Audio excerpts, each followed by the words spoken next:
ఆదికాండము 21వ అధ్యాయము, ఆదికాండము 21వ అధ్యాయము 33వ వచనం ఒకసారి మనం చదువుదాం. ఆదికాండము, అబ్రహాము బెయేర్షెబాలో ఒక పిచ్చుల వృక్షము నాటి అక్కడ నిత్య దేవుడైన యెహోవా పేరట ప్రార్థన చేసెను. ఇక్కడ మనం చూసినట్లయితే అబ్రహాము బెయేర్షెబాలో ఒక పిచ్చుల వృక్షము నాటి అక్కడ నిత్య దేవుడైన యెహోవా పేరట ప్రార్థన చేసెను.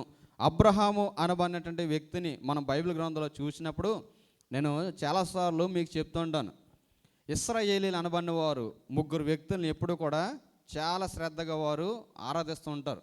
అందులో మొట్టమొదటిగా అబ్రహాముని మనం చూసినట్లయితే అబ్రహాముని వారు ఒక తండ్రిగా ఆరాధిస్తూ ఉంటారు. ఎందుకు ఒక తండ్రిగా వారు ఆరాధిస్తారంటే, అబ్రహామును మనం చూస్తే అబ్రహాము ఒక వ్యక్తి, ఒక పర్సన్గా ఉన్నాడు, ఒక మనుషుడిగా ఉన్నాడు. అయితే అబ్రహాము ఒక మనుషుడిగా ఉన్నప్పటికీ దేవునితో సహవాసం కలిగి దేవుని దగ్గర నుంచి ఆశీర్వాదాన్ని తన యావత్ సంతానానికి ఆశీర్వాద హక్కుగా తీసుకొచ్చాడు, వారసత్వ హక్కుగా తీసుకొచ్చాడు. అబ్రహాము ద్వారా వచ్చిన ప్రతి వారికి కూడా ఆశీర్వాదాన్ని ఎలా తీసుకొచ్చాడంటే వారసత్వపు హక్కుగా తీసుకొచ్చాడు. ఇప్పుడు మీరు మీ గృహాల్లో చూసినట్లయితే ప్రతి గృహంలో మనం చూసినట్లయితే ఏదో ఒక చిన్న డిస్టర్బెన్స్ ఉంటూనే ఉంటుంది. ఈ యొక్క ఆస్తుల పంపకాల్లో నాకు ఎంత ఇచ్చారు, వాళ్ళకే అంత ఇచ్చారు అని చెప్పేసి ఏదో ఒక డిస్టర్బెన్స్ ఏదో ఒకటి వస్తుంటుంది. అంటే ఎందుకు ఇటువంటి డిస్టర్బెన్స్ వస్తుంటుందంటే అందరికి కూడా సమాన హక్కు లేకపోవడం. ఇప్పుడు మీలో ఇప్పుడు ఇక్కడ కాకపోయినా పక్కకు తీసుకెళ్ళి ఇంటి విషయాలు అడిగితే ఏదో ఒక విషయంలో ఏదో ఒక లోటు మీరు చెప్తూనే ఉంటారు. నేను కూడా చెప్తూనే ఉంటాను ఇలా జరిగిందని. కానీ అబ్రహాము జీవితంలో మనం చూస్తే అబ్రహాము తర్వాత వచ్చినటువంటి ప్రతి వారిని కూడా ఎలా చేశాడట? ఆశీర్వాదాన్ని ఎలా ఇచ్చాడు? వారసత్వపు హక్కుగా ఇచ్చాడనమాట. అంటే అబ్రహాము సంతానంలో నుంచి ఎవడొస్తాడో వచ్చిన ప్రతి వాడు కూడా ఎటువంటి ఎక్స్పీరియన్స్లో ఉంటాడంటే దీవించబడిన ఎక్స్పీరియన్స్లో ఉంటాడు. అందుకే అబ్రహామును వారు చాలా వాల్యుబుల్ పర్సన్గా చూస్తుంటారు. రెండోదిగా మనం చూస్తే మోషేని మనం చూసినప్పుడు మోషే దేవునితో సహవాసము కలిగి ఒక మనుషుడే ఉన్నప్పటికీ దేవునితో సహవాసము కలిగి దేవుణ్ణి ముఖాముఖిగా మాట్లాడిన వ్యక్తిగా ఉండి ఇశ్రాయేల్ అందరి కొరకు కూడా దేవుని దగ్గర నుంచి ఏం తీసుకొచ్చాడంటే ధర్మశాస్త్రాన్ని తీసుకొచ్చాడు. ప్రజలకు కావాల్సినటువంటి ధర్మశాస్త్రాన్ని తీసుకుని వచ్చినట్లుగా మనము చూస్తాం. మూడోదిగా మనం చూస్తే కింగ్ డేవిడ్ని మనం చూస్తే, దావీదుని మనం చూస్తే, మరి తను చేసినటువంటి యుద్ధాల ద్వారా యోధా అనబడినటువంటి ఒక జాతికి మరి ఎనలేనటువంటి ఖ్యాతి తెచ్చినటువంటి ఒక మంచి వీరుడిగా ఉండడాన్ని దావీదుని మనం చూస్తాం. అందుకే ఈ యొక్క ముగ్గురు పర్సన్స్ని కూడా లెజెండ్స్గా వారిని చూడడం మనము గమనం చేయగలుగుతాం. అబ్రహాం యొక్క జీవితాన్ని మనం పరిశీలన చేసినప్పుడు అబ్రహాం మన అందరూ కూడా తెలుసు. అబ్రహాము ఎటువంటి పరిస్థితుల గుండా దేవుని దగ్గరికి నడిపించబడ్డాడు, ఎటువంటి పరిస్థితుల గుండా మరి దేవుని చేత ఆకర్షించబడ్డాడు అనే విషయాలు మనందరూ కూడా తెలుసు. అబ్రహాము దేవుని దగ్గరికి రాకముందు అబ్రహాము వృత్తి ఏంటన్నది కూడా మనకి తెలుసు. అబ్రహాం ఏం చేసేవాడట? దేవుని దగ్గరికి రాకముందు ఏం చేసేవాడండి? విగ్రహాలు చేసేవాడు. వారి యొక్క ఫ్యామిలీ విగ్రహారాధన ఫ్యామిలీ. ఒక వ్యక్తి గురించి మనకు తెలియాలంటే, అబ్రహాము గురించి మనకు తెలియాలంటే అబ్రహాము చాప్టర్ 12 అధ్యాయంలో స్టార్ట్ అవుతుంది కదా అని చెప్పేసి అక్కడే మనకు దొరకదు. కొన్ని విషయాలు కావాలంటే ఎంటర్ బైబిల్ మనము సెర్చ్ చేయాలి. యెహోషువ చెప్తూ ఉంటాడు అనమాట. యెహోషువ తర్వాత జనాంగానికి చెప్తూ అప్పుడు అబ్రహాం గురించి ఒక విషయాన్ని తెలియజేస్తాడు. మన పితరుడైన అబ్రహాం పలానా టైంలో అక్కడ ఉండేవాడు. అప్పుడు ఉంటూ ఏం చేస్తాడంటే విగ్రహాలు తయారు చేసి అమ్ముతుండేవారు. నేను మీకు ఒకసారి చెప్పినట్టు గుర్తు, జోసిఫస్ అనబడినటువంటి ఒక చరిత్రకారుడు చెప్పినటువంటి మాట. అబ్రహాం యొక్క ఫ్యామిలీ విగ్రహారాధన చేస్తుందనడానికి ఒక ఎగ్జాంపుల్ చెప్పాడనమాట. అది ఎలా అంటే అబ్రహాం యొక్క ఫ్యామిలీ విగ్రహాలు చేసే ఫ్యామిలీ కనుక వాళ్ళ తండ్రి ప్రతిరోజు కూడా చేసిన విగ్రహాల దగ్గరికి నైవేద్యాన్ని తీసుకుని వెళ్తూ ఉండేవాడట. నైవేద్యాన్ని తీసుకుని వెళ్తూ ఉండి ఆ మధ్యాహ్న కాల సమయంలో ఏం చేసేవాడంటే ఖాళీ పాత్రతో తిరిగి వస్తూ ఉండేవాడు. ఆ తర్వాత ఆ యొక్క వృత్తిని ఎవరికి ఇచ్చాడంటే అబ్రహాముకి ఇచ్చాడు. అబ్రహాముకి ఇచ్చిన తర్వాత సేమ్ అబ్రహాము కూడా తీసుకుని వెళ్ళి ఆ విగ్రహాలకు నైవేద్యం అర్పిస్తున్నప్పుడు ఆ అర్పిస్తున్నటువంటి ఆ నైవేద్యాన్ని విగ్రహాలు స్వీకరించట్లేదు. ఉదయం వెళ్ళినటువంటి వ్యక్తి 9 అవుతుంది, 10 అవుతుంది, 12 అవుతుంది, మధ్యాహ్న కాల సమయం అవుతుంది, అయినప్పటికీ కూడా అందులో ఉన్నటువంటిది ఏది స్వీకరించట్లేదు. అబ్రహాము కనిపెట్టి చూస్తుంటే ఏది కూడా అక్కడ ఏ కార్యం కూడా జరగట్లేదు. అప్పుడు అబ్రహాముకు వచ్చినటువంటి సందేహం ఏంటంటే, నిజముగా ఇవే కానీ దేవుళ్ళు అయితే, నిజముగా ఇవే కానీ మేము పెట్టిన ప్రతీది కూడా తీసుకునేవైతే ఎందుకు ఇలా జరిగింది? నిజంగా దేవుడు అనబడినవాడు ఉంటే ఎందుకు ఇలా జరుగుతుంది? నిజంగా దేవుడు అనబడినవాడు ఉన్నాడా లేదా అని ఒక సందేహం వచ్చినప్పుడు అబ్రహాం, నేను పేరు పెట్టి పిలిచిన వాడిని, నువ్వు నా మాట అంటే నేను నిన్ను గొప్ప ఆశీర్వాదకరంగా చేస్తానని చెప్పేసి అప్పుడు ఒక స్వరం అబ్రహాంకి వినిపించింది. సో వెంటనే అబ్రహాం లేచాడు. అబ్రహాము దేవుని మాటకు విధేయుడయ్యాడు. దేవుడు చెప్పిన ప్రాంతానికి వెళ్ళడాన్ని మనం చూస్తాం. అబ్రహాముకున్న ప్రధానమైన క్యారెక్టర్ ఏంటంటే, దేవుడు ఎప్పుడైతే పిలిచాడో దేవునితో సహానుభావం కలిగిన వ్యక్తి. అంటే దేవునికి నీకు ఎప్పుడు రిలేషన్షిప్ ఉంటుంది? గాడ్కి మనకి రిలేషన్షిప్ ఉండడం అంటే ఏంటి చెప్పండి? సహవాసం అంటే ఏంటి చెప్పండి? ఇది అందుకే సెషన్గా చెప్తున్నాను, అంటే మనం వినేయడం కాదు, నేర్చుకోవాలి. సహవాసం అంటే ఏంటి? అది కలిసి ఉండడం. సహవాసం అంటే ఏంటి? కలిసి ఉండడం. ఇప్పుడు దేవునితో సహవాసం అంటే ఏంటి? దేవుడు పైన ఉంటాడండి, మనం కింద ఉంటాం. ఇప్పుడు దేవునితో సహవాసం అంటే ఏంటి చెప్పండి? దేవునితో సహవాసం కలిగి ఉండడం అంటే అబ్రహాము ప్రతి విషయంలో కూడా దేవుని మీద ఆధారపడి, ప్రతి విషయంలో కూడా దేవునికి ప్రార్థన చేసే వ్యక్తిగా ఉండేవాడు. మీరు ఎక్కడైనా సరే చూడండి, అబ్రహాము వెళ్ళిన ప్రతి చోట కూడా ఏం చేసేవాడట? బలిపీఠం కట్టేవాడు. మొట్టమొదట ఏం చేసేవాడు? బలిపీఠం కట్టేవాడు. ఎందుకు బలిపీఠం కట్టేవాడు అంటే ప్రార్థన అనుభవాన్ని కలిగి ఉండడానికి. నేను మీతో చాలాసార్లు చెప్తుంటాను, నువ్వు ఎక్కడైనా ఉండొచ్చు, నువ్వు ఏ రూములో అయినా ఉండొచ్చు, నువ్వు ఎటువంటి పరిస్థితులు గుండా అయినా ఉండొచ్చు, నీ ఎక్స్పీరియన్స్ ఎలా ఉండాలో తెలుసా? ఎక్కడైనా సరే నీకు ఒక ప్రార్థన చేసే స్థలాన్ని నీవు కలిగి ఉన్నవాడు ఉండాలి. దేవునికి స్తోత్రం కలుగుగా. నాకు ఎప్పటికీ గుర్తు, నేను సెప్టెంబర్ 19th 2007 దుబాయ్ దేశం వచ్చాను. ఆ రూమ్ నేను చూసినప్పుడు నాకు అర్థం కాలేదు ఎక్కడ ప్రార్థన చేసుకోవాలో. అర్ధరాత్రి వచ్చాను 12 గంటలకి. ఎక్కడ ప్రార్థన చేసుకోవాలో తెలియక అక్కడ బాత్రూమ్ ఉంటే బాత్రూంలోకి వెళ్ళి డోర్ క్లోజ్ చేసి బాత్రూంలో ప్రార్థన చేసుకున్నాను. దుబాయ్ వచ్చిన మొట్టమొదటి డే నేను. అది నా ఎక్స్పీరియన్స్. నేను ఏదో గొప్ప నేను చెప్పట్లేదు. నేను ఎందుకు చెప్తున్నానంటే, నువ్వు ఎక్కడున్నా సరే నీకు ప్రార్థన చేసే ఒక స్థలం నీకు ఉండాలి. ఒక ప్రార్థన చేసే స్థలాన్ని నీవు ప్రతిష్ఠించుకోవాలి. ఆ స్థలంలో ప్రార్థన చేసే అనుభవాన్ని నీవు కలిగి ఉండాలి. అబ్రహామును మీరు పరిశీలన చేస్తే ఎక్కడికి వెళ్ళినా అతడు చేసేది ఏంటి తెలుసా? బలిపీఠాన్ని కట్టేవాడు, దేవునితో సహవాసాన్ని కలిగి ఉండేవాడు. అందుకే మనం కొన్ని వచనాలు చదువుతున్నప్పుడు దేవుడు అబ్రహాముతో మాట్లాడుట చాలించి వెళ్ళిపోయాను. ఎవరు వెళ్ళిపోయారట? దేవుడు అబ్రహాముతో మాట్లాడుట చాలించి వెళ్ళిపోయాడట. దేవుడు వెళ్ళిపోయేవాడా? అబ్రహాం వెళ్ళిపోయేవాడా? ఇప్పుడు మనం అందరం కూర్చున్నాం, 11 గంటల వరకు మన ప్రార్థన సమయం. ఆ ముగింపు ప్రార్థన, ఒకవేళ ఆ ముగింపు ప్రార్థనలో కొన్ని ప్రార్థనలు చేసుకుందాం అని చెప్పేసి 1 గంట 2 గంటలు పొడిగించామనుకోండి, మీలో ఎంతమంది ఉంటారు? నిజం చెప్పండి, గుండెల మీద చేసుకుని. హోల్ నైట్ ప్రార్థన పెట్టుకుంటాం. హోల్ నైట్ ప్రార్థనలో ఎంతమంది పార్టిసిపేట్ చేస్తున్నారు? ఎంతమంది ఉంటున్నారు? ఎంతమంది ఉండగలుగుతున్నాం? చివరి వరకు ఎంతమంది ఉండగలుగుతున్నాం? అంటే మన యొక్క ప్రార్థన లైఫ్ ఎక్కడి నుంచి ఎక్కడికి దిగజారిపోతుంది, ఎక్కడి నుంచి ఎక్కడికి మన ప్రార్థన లైఫ్ పడిపోతుంది. అఫీషియల్ భక్తి అయిపోతుంది అన్నమాట ఈ రోజుల్లో. అఫీషియల్ భక్తి అంటే చిన్న ప్రార్థనలో ఎక్కువ ఆశీర్వాదాలు. ఏం కావాలి?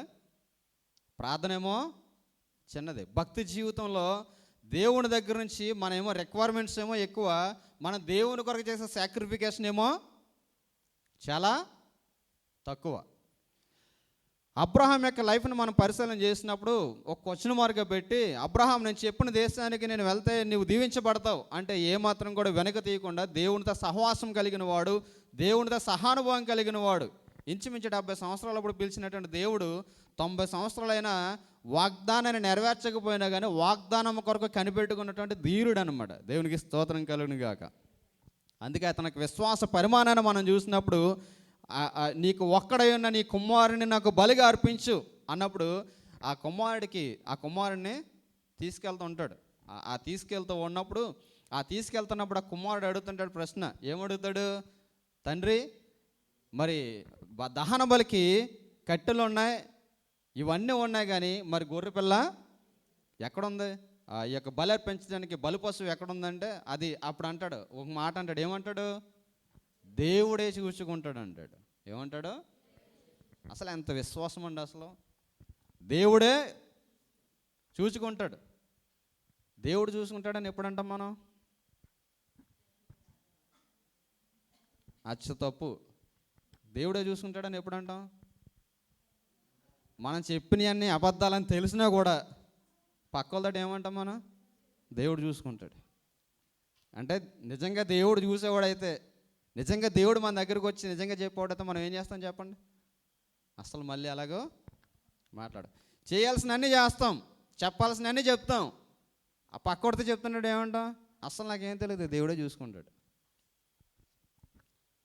అబ్రహాం అంటాడు దేవుడే చూసుకోండు. అక్కడ ఇంకొక విషయం ఏంటంటే, ఆ ప్రదేశం వరకు కూడా పనివారిని ఎలా చేస్తాడో, ఆ ప్రదేశం దగ్గరికి బలి అర్పించే ప్రదేశానికి వెళ్తున్నప్పుడు అంటాడు, పనివారితో అంటాడు, మీరు ఇక్కడే ఆగిపోండి, నేను నా కుమారుని బలి అర్పించి వస్తానండు, నేను నా కుమారుడును బలి అర్పించి తిరిగి వచ్చేదము. సింగులర్ యూజ్ చేయడు, అక్కడ ఫ్లోరల్ యూజ్ చేస్తాడు. అంటే అంతటి అపరిమితమైనటువంటి విశ్వాసము కలిగిన వాడు. చాలాసార్లు మన విశ్వాసం ఎలా ఉంటుందంటే, ఏదైనా కార్యం జరిగితే దేవుడు ఉన్నట్టు, కార్యం జరగకపోతే దేవుడు లేనట్టు అని ఉంటుంది. కానీ అబ్రహాం లైఫ్లో అలా కాదు. అబ్రహాం ఎప్పుడు కూడా దేవుని మీద ఆధారపడినవాడు. ఇప్పుడు ఇలా ప్రయాణం చేస్తున్నట్టు ఈ ప్రయాణంలో అబ్రహాము చాలా ప్రాంతాల్లో ఏం చేసేవాడు అంటే బలిపీఠం కడుతూ ఉండేవాడు. కొన్ని ప్రాంతాల్లో దేవుని యొక్క నామాన్ని మహింపరుస్తుండేవాడు. దేవుని పేరట దేవుని ఎప్పుడు కూడా స్తుతించే అనుభవాన్ని కలిగి ఉన్నాడు. ఇప్పుడు చదివినటువంటి స్క్రిప్చర్లో మనం చూస్తే ఒక విషయాన్ని మనం చూడగలుగుతున్నాం. 21వ అధ్యాయము 23వ వచనం మనం చూస్తే, అబ్రహాము బెయేర్షెబాలో ఒక పిచ్చిల వృక్షమును నాటి అక్కడ నిత్యదేవుడైన యెహోవా పేరట ప్రార్థన చేశాడు. ఏం చేశాడట? ఒక పిచ్చిల వృక్షం నాటి అక్కడ ఏం చేశాడట? యెహోవా నామమున ప్రార్థన చేశాడు. అంటే ఇప్పుడు అతడు ఏం చేసినా, ఏ పని చేసినా కూడా ఎటువంటి లక్షణాన్ని కలిగి ఉన్నాడు అబ్రహాం అంటే? ప్రార్థన చేసే లక్షణాన్ని కలిగి ఉన్నాడు. సరే, ఇప్పుడు ప్రయాణం చేస్తున్నప్పుడు ఈ పిచ్చిల వృక్షాన్ని నాటాడు. టుడే మై టాపిక్ అబౌట్ పిచ్చిల వృక్షం అనమాట. అంటే ఇది మేము మా ఫ్యామిలీ ప్రేయర్ చేసుకుంటున్నప్పుడు నన్ను ఆకర్షించినట్టు అన్నమాట. ఎందుకు ఈ పిచ్చిల వృక్షాన్ని నాటాడు? మేము స్టడీ చేసుకుంటున్నప్పుడు నన్ను ఆకర్షించిన మాట ఇది. ఇప్పుడు చాలాసార్లు మనం చూసినట్లయితే కొన్ని చెట్లు మనం నాటుతూ ఉంటాం. నేను రీసెంట్గా పేపర్లో ఒక డాక్యుమెంటరీ చూశాను. ఎక్కడో ఇప్పుడు తాడి చెట్లు కూడా తోటలుగా నాటి తోటలుగా పండిస్తున్నారట తాడి చెట్లని. అంటే వన్స్ అపాన్ అంటే తాడి చెట్లు అంటే చాలా విరివిగా ఉండేవి, కాలక్రమేపీ అవి కూడా చాలా తగ్గిపోతూ వస్తున్నాయి. కానీ వాటికి ఉన్నటువంటి ఇంపార్టెన్స్ ప్రజలు తెలుసుకున్నారు కాబట్టి చాలామంది ఏం చేస్తున్నారు, ఇప్పుడు తాడి చెట్లు కూడా ఏం చేస్తున్నారు, ప్రత్యేకంగా ఏం చేస్తున్నారు, పెంచి పోసేస్తున్నారు అన్నమాట. అంటే ఈ ఆల్మోస్ట్ మన తాడి చెట్టు చాలా ఈజీగా మనం తీసుకుంటాం, కానీ అది ఇచ్చే సీజనల్ ఫుడ్ అది చాలా విలువైంది. అది చాలాసార్లు మనం నెగ్లెక్ట్ చేస్తూ ఉంటాం, కానీ దాని వాల్యూ అది దాటి వచ్చేసిన తర్వాత కానీ మనకి తెలియదు. ఎంతమంది అన్నారు ముంచుకెళ్ళి చెప్పండి ఈ సీజన్లో? మీరు అదృష్టవంతులు మీరు. నేను 10 సంవత్సరాలు అవుతున్నా ముంజిగే తిని. నేను కుదిరి ఉండకుండా లాస్ట్ ఇయర్ వెళ్ళినట్టున్నాను. అక్కడ అమ్ముతుంటే తినడం మానేసి ఫ్రెష్గా దొరుకుతాయి కదా అనుకున్నా. నేను వెళ్ళిందే 10 డేస్కి తినకుండా తిరిగి వచ్చాను. అప్పుడు చాలా బాధ అనిపించింది. ఇప్పుడు ఏం చేస్తున్నారంటే ప్రతిదీ కూడా మరలా తిరిగి నాటుతున్నారు. ఇప్పుడు ఎవరినైనా సరే మనం చూసినప్పుడు ఇంటి దగ్గర ఏ మొక్క నాటాలనుకున్నా ఎటువంటి మొక్క నాటుతారు చెప్పండి? ఏ మొక్క నాటుతారు? అందరూ చాలా నా వైపు చూడండి, అందరు బైబిల్ చూడనవసరం లేదు. మనం ఏదైనా మొక్క నాటాలనుకున్నప్పుడు ఎటువంటి మొక్కను మనం నాటుతాం? బాగా చెప్పారు మీరు. అది ఫలమిచ్చే ఒక వృక్షాన్ని మనం నాటడానికి ఇష్టపడతాం. ఆ ఫలం కూడా ఎప్పుడు ఇవ్వాలనుకుంటాం మనం? నేను చచ్చిపోయిన తర్వాత ఒక 50 సంవత్సరాల తర్వాత ఇది ఫలం ఇస్తే బాగుంటుంది అన్న టైప్లో ఎవరన్నా చెట్టు నాటాలనుకుంటారా? అలా చెట్టు నాటాడు అనుకోండి, వాడిని ఏమంటారు చెప్పండి? ఏమంటారు? పిచ్చాడు అంటారా? ఎవరు ఏ చెట్టు నాటాలనుకున్నా చెట్టు నాటిన వాడు ఏమనుకుంటాడంటే ఇది త్వరగా ఫలము ఇవ్వాలి. ఒకవేళ ఒక సంవత్సరంలోగా కానీ ఫలం ఇవ్వకపోతే ఆ చెట్టుని ఏం చేయాలనుకుంటాం? వెంటనే తీసి ప్రక్కన పాడేయాలనుకుంటాం. ఇక్కడ అబ్రహాము ఈ యొక్క వృక్షాన్ని నాటాడు. ఆ వృక్షం ఏంటంటే ఒక పిచ్చిల వృక్షాన్ని నాటాడు. అది కూడా ఎక్కడ నాటాడు? అబ్రహాము ఏ ప్రాంతంలో ప్రయాణం చేస్తున్నాడంటే అబ్రహాము ప్రయాణం చేసే ప్రాంతాన్ని మనలాంటి సారవంతమైన ప్రదేశాలు కాదు. అబ్రహాము ప్రయాణం చేస్తున్న ప్రాంతం అంతా కూడా ఎటువంటి ప్రాంతము? ఎడారి ప్రాంతం. ఇప్పుడు జియోగ్రాఫికల్గా నేను ఒకటి చదువుతున్నప్పుడు అప్పుడు చూశాను అనమాట. ఈ రోజుల్లో ఇప్పుడు ఈ కువైట్, ఈ బహ్రెయిన్, ఈ కంట్రీస్ అన్నీనట ఎంత ఆవులు గనులుగా మారడానికి కారణం ఏంటంటే ఆ ప్రదేశాలన్నీ కూడా అబ్రహాం అడుగుపెట్టాడట. దేవునికి స్తోత్రం కలుగునుగాక. చూడండి, నాకు మైండ్ బ్లాస్ట్ అయిందనమాట ఆ చదివినప్పుడు. అంటే గాడ్ ఒక్క వ్యక్తికి ఒక ప్రామిస్ చేస్తే, నువ్వు అడుగుపెట్టే ప్రతి ప్రదేశాన్ని నీ సంతానానికి ఇస్తాను, నువ్వు అడుగుపెట్టే ప్రతి ప్రదేశాన్ని ఆశీర్వదిస్తానని ఒక్క మాట గాడ్ చెప్తే, అబ్రహాం అడుగుపెట్టిన ప్రతి ప్రదేశాన్ని దేవుడు ఎంతగా ఆశీర్వదించాడంటే, అండ్ ఎక్కడే కానీ ఆ యొక్క రిసోర్సెస్ లేకపోతే నువ్వు ఉంటావా నేను ఉంటాను, ఎవడు పని చేస్తాడు చెప్పండి? ఇక్కడ ఎవడన్నా పని చేస్తాడా? ఎవరు పని చేయరు. దేన్ని బట్టి మనం ఇక్కడ పని చేస్తున్నాం? దేన్ని బట్టి వారు అంత రిచ్ పీపుల్స్ అయ్యారంటే గాడ్ ఇచ్చిన న్యాచురల్ రిసోర్సెస్. అంటే అబ్రహాము అడుగుపెట్టిన ప్రతి ప్రదేశాన్ని కూడా దేవుడు అంతగా ఆశీర్వదించాడు. అందుకంటాను అబ్రహాముతో కాదు. మీరు చూడండి, ఫలాలు ఎప్పుడైనా సరే మీరు జాగ్రత్తగా పరిశీలన చేసి చూడండి. ఒక తరాన్ని అభివృద్ధి చేయాలనుకున్నవాడు, ఒక తరాన్ని ఆశీర్వాదకరంగా మార్చాలనుకున్నవాడు, వాడు తినేసేవాడు సుఖం వరకు ఊరుకోడు ఎప్పుడు కూడా. ఏ ఫ్యామిలీ అయితే చూడండి ఒక వాల్యూస్ లేకుండా తినేసి శుభ్రంగా తర్వాత తరం కొరకు ఆలోచించకుండా వాడు ఎలా పోతా నాకేంట్లే అన్నట్టు అనుకుంటే ఆ నెక్స్ట్ జనరేషన్ అంతా కూడా చెడిపోద్ది. ఒక తండ్రి బాధ్యత కలిగి ఏ బిడ్డల పట్ల అయితే వ్యవహరిస్తాడో ఆ బాధ్యత కలిగినటువంటి ఆ యొక్క తండ్రిని బట్టి ఆ ఫ్యామిలీ అంతా కూడా వర్ధిల్లుతుంటుంది. ఎందుకు మనం న్యూస్ పేపర్లో చూడగలుగుతున్నాం? మీరు చూసారులేదు, ఈ సీజన్లో ఆటో డ్రైవర్ కుమార్తె సీఏ టాప్ ర్యాంకర్గా వచ్చింది మన కంట్రీలో. ఎవరటైనా ఆటో డ్రైవర్ కుమార్తె సీఏ టాపర్గా వచ్చింది. ఆ అమ్మాయి ఒకటే మైండ్లో పెట్టుకుంది, మా నాన్నగారు నా కోసం అంత కష్టపడి ఆయన రాత్రి మగళ్ళు తన కుమార్తె ఖర్చు కోసం ఏం చేసేవాడట, చాలా జాగ్రత్తగా ఆటో తోలుతూ ఆ యొక్క కష్టాజీతాన్ని అంతా కూడా ఆ అమ్మాయి కోసం వెచ్చించేవాడు. ఆ కష్టాజీతాన్ని చూసింది ఆ అమ్మాయి. అందుకే ఆ అమ్మాయి చూసిన అమ్మాయి ఏం చేసింది, సీఏ టాపర్ అనమాట. సీఏ టాపర్ అంటే మీకు ఒకటి తెలుసు, కంపెనీ చేతిలో ఉంటుంది. చార్టెడ్ అకౌంటెంట్ అంటే ఈవెన్ సీఈఓని క్వశ్చన్ చేసిన సీఈఓ ఆన్సర్ ఇవ్వాలన్నమాట. తెలుసా మీకు? సంతకం చేసిన ప్రతి వాడు కూడా రిప్రజెంటేషన్ అనమాట. ఇదిగో దీనికి నువ్వు కూడా బాధ్యుడు అని. అందుకే ఆడిటర్ ఏది అడిగినా సరే ఎక్కడ ఉన్నవాడైనా సరే దిగొచ్చి సమాధానము చెప్పాలి. అంత పవర్ఫుల్ ప్లేస్ అనమాట అది. నేను అదే అంటాను, మనం ఇక్కడుంటే ఆశీర్వదించబడతాం అన్నది కాదు. వాళ్ళకి ఒక విజన్ అనేది మనము ఇవ్వాలి. పిల్లలకు ఒక విజన్ అనేది మనం ఇవ్వకపోతే వాళ్ళు ఎప్పుడు కూడా పైకి రాలేరు. కాబట్టి ఇప్పుడు మనం అబ్రహామును మనం చూసినట్లయితే అబ్రహాము తన యొక్క ఫెసిలిటీ దాన్ని చూసుకోలేదు. నేను సంతోషంగా ఉంటే నాకు చాలు, నేను ఆనందంగా ఉంటే నాకు చాలు అని అబ్రహాం అనుకోలేదు. అబ్రహాం ఏం చేశాడు తెలుసా? తన సంతానం అంతా కూడా ఆశీర్వదించబడాలని ఒక విజన్ కలిగినటువంటి వ్యక్తి. ఇప్పుడు మీరే చెప్పండి, ఇప్పుడు ఏ మొక్క నాటితే నాటాడు, ఏ మొక్క నాటుకోవాలి చెప్పండి? ఏ మొక్క నాటాలి? ఏదో ఒకటి ఫలమిచ్చే వృక్షాన్ని అబ్రహాము నాటాలి. కానీ ఏ వృక్షం నాటాడట? పిచ్చుల వృక్షము నాటాడట. ఈ పిచ్చుల వృక్షం గురించి మనం స్టడీ చేసినప్పుడు ఇది బైబిల్ గ్రంథంలో మనం చూస్తే 3 times మనకి కనిపిస్తుంది. ఒకసారేమో ఆదికాండంలో కనిపిస్తుంటుంది, ఇంకొకసారేమో సమూయేలు గ్రంథము. మనం సౌలు యొక్క కుమారుణ్ణి చంపేసి దేనికి వేలాడదీశారంటే వారి యొక్క హెడ్స్ అన్ని కూడా తీసుకెళ్ళి ఎక్కడ వేలాడదీశారంటే ఈ పిచ్చుల వృక్షానికి వేలాడదీశారు. ఈ 2 సందర్భాలు ఇది మనకి కనిపిస్తుంటుంది ఇన్ డీటెయిల్గా ఈ పిచ్చుల వృక్షం అనేది. కానీ దీని యొక్క ఆత్మీయ సత్యాలను మనం పరిశీలన చేసినప్పుడు ఇది అబ్రహాం వరకు వచ్చింది కాబట్టి, అబ్రహాము చేత నాటబడిన వృక్షం కాబట్టి మీద చెప్పాలని నేను ఆశపడుతున్నాను. ఇప్పుడు వెళ్తూ ఉన్నాడు, తన అరణ్య మార్గంలో, తన యొక్క ఎడారి మార్గంలో ప్రయాణం చేస్తున్నాడు.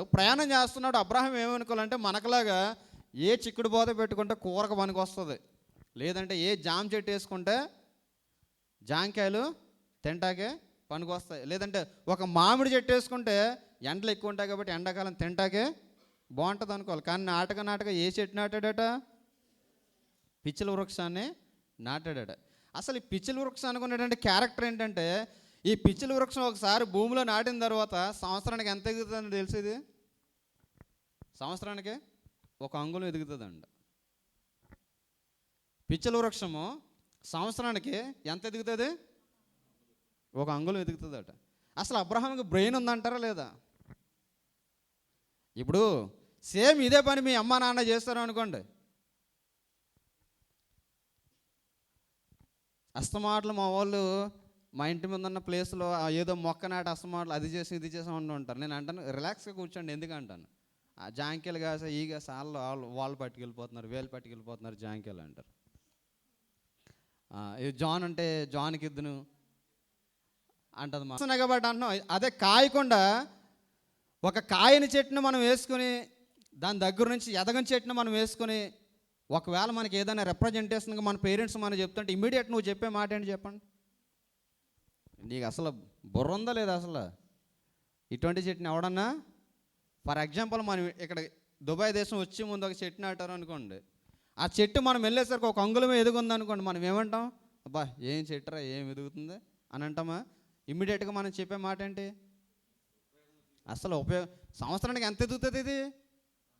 అంగుళం అంటే ఎంత అంగుళం అంటే 5 సెంటి, 3 సెంటియా, 2.4 సెంటి. ఈయన సివిల్ కాబట్టి, సివిల్ ఇంజనీర్ కాబట్టి అని తెలుసు. అంటే ఒక 2.5 ఇంచ్, తమ్ముడు కూడా బాగా తెలుస్తుంది, ఇద్దరు కూడా సివిల్ కాబట్టి 1 అంగుళం ఎదుగుతుందట. ఇప్పుడు ఈ పిచ్చుల వృక్షాన్ని అబ్రహాము నాటాడు. ఎందుకు నాటాడు? అబ్రహాముకి తెలుసు. నీకు నాకు తెలియకపోవచ్చు కానీ అబ్రహాముకి తెలుసు. ఒక పిచ్చుల వృక్షం భూమిలో నాటిన తర్వాత భూమిలో నాటబడినటువంటి యొక్క మొక్క మహావృక్షం కావడానికి, ఈ పిచ్చుల వృక్షం మహావృక్షం కావడానికి ఎన్ని వందల సంవత్సరాలు పడుతుందండి తెలుసా? 400 years పడుతుందండి. ఎన్ని వందల సంవత్సరాలు పడుతుందండి? 400 సంవత్సరాలు పడుతుందట. ఈ 400 సంవత్సరాలు పడితే అసలు అబ్రహాంకి ఎందుకు నాటాలంటారు చెప్పండి? అబ్రహాంకి ఏదైనా యూజ్ ఉందా చెట్టు వల్ల? తమ్ముడు ఏమైనా యూజ్ ఉందా? అసలు ఏదైనా యూజ్ ఉంటుందా? అసలు మన ఇమాజినేషన్కి వెళ్తే ఎవడైనా సరే ఏదైనా ఒక పని చేయాలనుకుంటే దేనికోసం ఆలోచిస్తాం మనం? ప్రజెంట్ మనకి ఏదన్నా పనికి రావాలి. ఆ ప్రజెంట్ మనకు పనికి రాకపోతే దీనివల్ల మనకి యూజ్ ఏమీ లేదనుకుంటాం. ఇప్పుడు అబ్రహామును మనం చూస్తే అబ్రహాము నాటినటువంటి ఈ యొక్క మొక్క ద్వారా అబ్రహాంకి ఏదైనా యూజ్ ఉందంటే అబ్రహాంకి యూజ్ లేదు. కానీ అబ్రహాం ఒక విజనరీ కలిగిన వాడు. అదే అబ్రహాంకి మనకు ఉన్నటువంటి తేడా. అందుకే అబ్రహాము యావత్ సంతానాన్ని వారసత్వగా తీసుకొచ్చాడు. మనము అసలు దీవించబడితే మనం దీవించబడతాం, ఆ తర్వాత మన జనరేషన్ ఏమవుద్దో మనకే తెలీదు. అసలు నీ తర్వాత నీ కొడుకు ఏమవుతాడో నీకు తెలియదు. కానీ అబ్రహాం తర్వాత అబ్రహాం తరం ఏమవుతుందో అబ్రహాముకి తెలుసు. దేవునికి స్తోత్రం కలుగునుగాక. అందుకే అంటాను, మన తర్వాత మన జనరేషన్ వాళ్ళు మన స్వాస్థ్యాన్ని అనుభవించాలంటే యు నీడ్ సమ్ సాక్రిఫికేషన్ అన్నమాట. మనం ఏం చేయాలంటే ఒక సమర్పణ మనకి అవసరం. మనం ఏం చేయాలంటే మన సాక్రిఫికేషన్ మనం చేసుకోవడం చాలా అవసరం. ఈ యొక్క దుబాయ్ దేశంలో, ఈ యొక్క గల్ఫ్ దేశంలో ఉన్న లూలు స్టోర్స్ అందరికీ తెలుసు. ఎంతమందికి తెలుసు అంటే లూలు తెలియని వాళ్ళు ఎవరైనా ఉన్నారా? అసలు మన ఇండియన్స్, మన సౌత్ ఇండియన్స్ ఏదైనా ఇంటికి వెళ్తున్నారంటేనే మొట్టమొదటి ఎందులోకి వెళ్తారు? లూలులోకి వెళ్తారు. చాలామంది అంటారు ఇంకా లూలులో తప్ప ఇంకెక్కడ బాగోం అన్నట్టు మాట్లాడతారు చాలామంది. లూలు, ఈ లూలు యొక్క బ్రాండ్ మనందరూ కూడా తెలుసు. ఈ లూలు అతడు ఎలా స్టార్ట్ చేశాడో తెలుసా ఎవరికన్నా? లూలు లూలు ఆ ఓనర్ గురించి మీకు తెలుసా? యూసఫ్ అలీ గురించి మీకు తెలుసా? యూసఫ్ అలీ చేసినటువంటి సాక్రిఫికేషన్ బట్టి ఈరోజు ఎక్కడ నిలబడ్డాడంటే ఈ యొక్క షేక్స్తో పాటు మొన్న నేను వింటున్నాను, ఈ యొక్క సౌదీ అరేబియా ఎవరు కూడా పాస్పోర్ట్ ఇష్యూ చేయదట. సౌదీ అరేబియా మొట్టమొదట పాస్పోర్ట్ ఇష్యూ చేసినట్టు ఇండియన్. దేవునికి స్తోత్రం కలుగును గాక. అంతటి ప్రముఖమైన వ్యక్తి. ఆ వ్యక్తి గురించి నేను వింటున్నప్పుడు నాతో పాటు నా ఫైనాన్షియల్ డైరెక్టర్, మేమిద్దరం కలిసి వర్క్ చేసేవాళ్ళం కనుక అతడు చెప్పాడనమాట. ఈ యొక్క వరల్డ్ వార్ జరుగుతున్నప్పుడు, ఈ యొక్క గల్ఫ్ వార్ జరుగుతున్నప్పుడు, ఈ గల్ఫ్ వార్లో ఈ యొక్క అరబ్ కంట్రీ, ఈ యొక్క ఇస్లాం, ఈ యొక్క కంట్రీస్ అన్నీ కూడా ఒకదాని మీద ఒకటి యుద్ధం చేసుకున్నప్పుడు చాలామంది మైగ్రేట్ అయ్యి వెళ్ళిపోయారు. ఎందుకు? మనం ఇంటి దగ్గరికి వెళ్ళి ఉంటే ఏదైనా తిని బ్రతకొచ్చు అన్న టైంలో వెళ్ళిపోతున్నారట. వెళ్ళిపోయారు చాలామంది. 1970s జరిగినటువంటి ఆ యొక్క వార్లో, 70s మాస్టర్, ఈ టైంలో ఈ వార్ జరుగుతున్నప్పుడు చాలామంది ఏం చేశారంటే మనకి ఎందుకురా బాబు ఉంటే ఏదన్నా తినచ్చు. ఇప్పుడు ఎక్కడికో ఎందుకు? 2019లో 2020లో ఏం జరిగింది చెప్పండి? కరోనా వచ్చినప్పుడు ఏం చేస్తారు అంతనా? మీకు తెలియదేమో, నాకు తెలుసు. ఎంత ఎత్తులు ఉండే అక్కడ కాన్సులేట్లో. నేను వెళ్ళిపోతాను అని చెప్పి దన్నాలు పెట్టేసేవారు. చాలామంది మాకు ఫోన్ చేసి ఇదిగో ఒక ఆయన రిక్వెస్ట్ చేసేవాడు అనమాట. వాళ్ళు దుబాయ్ చూడడానికి వచ్చారండి. పరిస్థితులు ఎలా మారే, ఇద్దరు బ్యాంక్ పెట్టేసుకున్నారు, వైఫ్ అండ్ హస్బెండ్. వారిని కొంచెం ఏదోలాగా వాళ్ళ పేర్లు టాప్లో పెట్టి కొంచెం పంపించేయండి అని చెప్పేసి బోల్డ్ ఎంతమంది రిక్వెస్ట్ చేసేవారు. మేము ఎవరిదైతే ప్రయారిటైజ్ చేసి లిస్ట్ పంపించే వాళ్ళమో ఆ లిస్ట్ ఓకే ఇదనమాట. కాన్సులేట్ దగ్గర నుంచి వాళ్ళని డిపోర్ట్ చేసేవారు అనమాట. అటువంటి టైంలో మేము చూసినప్పుడు అనిపించేది ఏమనిపించేది? ఒరే బ్రతికుంటే, మన వాళ్ళు డైలాగ్ ఏమంటారు చెప్పండి? బ్రతికుంటే బచ్చల కూర బలుసాగా ఏదోటి తిని బతకొచ్చు, కానీ ముందు వచ్చేయండి. ఈ వార్ జరుగుతున్న టైంలో అందరం వెళ్ళిపోతుంటానట. ఒకసారి ఒక అరబ్బాయి, ఒక షేక్ వెళ్తుంటే, ఒక షేక్ వెళ్ళి ఒక గ్రాసరీ దగ్గర ఆగితే ఆ గ్రాసరీ దగ్గర అందరూ మూసిస్తున్నారట, కానీ ఆ గ్రాసరీ తెరుచుందట. ఆ గ్రాసరీ తెలుసుంటే ఈ షేక్ వెళ్ళేసరికి ఆ షేక్ కావాల్సినవన్నీ కూడా గ్రాసరీ నుంచి వచ్చి ఒక వ్యక్తి ఇచ్చాడట. ఆ వ్యక్తి ఇండియన్. అడిగాడట, అరే మీ దేశస్తులందరూ కూడా వెళ్ళిపోయారు కదా, ఇక్కడ నువ్వు అక్కడ ఉండి ఏం చేస్తున్నావు? కొట్టు తెరుచుకున్నాడట. అప్పుడు అతను అన్నాడట, నేను ఎక్కడున్నా చచ్చిపోతాను, ఇంటికి వెళ్ళినా చచ్చిపోతాను. ఆ చచ్చిపోయేదేదో ఇక్కడ ఎన్నాళ్ళు ఉంటానో ఇక్కడ ఉండి చచ్చిపోతాను, అవసరమైతే ఫైట్ చేస్తాను, లేదంటే చచ్చిపోతాను. ఇక్కడికి వచ్చింది నా లైఫ్ని ఎస్టాబ్లిష్ చేసుకోవడానికి వచ్చాను అన్నప్పుడు ఆ షేక్ ఇన్స్పైర్ అయ్యాడట. అప్పుడు చెప్పాడట, వీడిలో ఏముందంటే గట్స్ ఉన్నాయి వీడికి అని చెప్పేసి ఏం చేశాడు? అతని మీద ఇన్వెస్ట్ చేయడం ప్రారంభించాడు. చిన్నగా ప్రారంభించినవాడు ఈరోజు ఎక్కడికి రీచ్ అయ్యాడు? మన హైదరాబాద్లో స్టోర్ ఓపెన్ చేశారు రీసెంట్గా 2 years బ్యాక్. దాని వర్త్ ఎంత తెలుసు మీకు?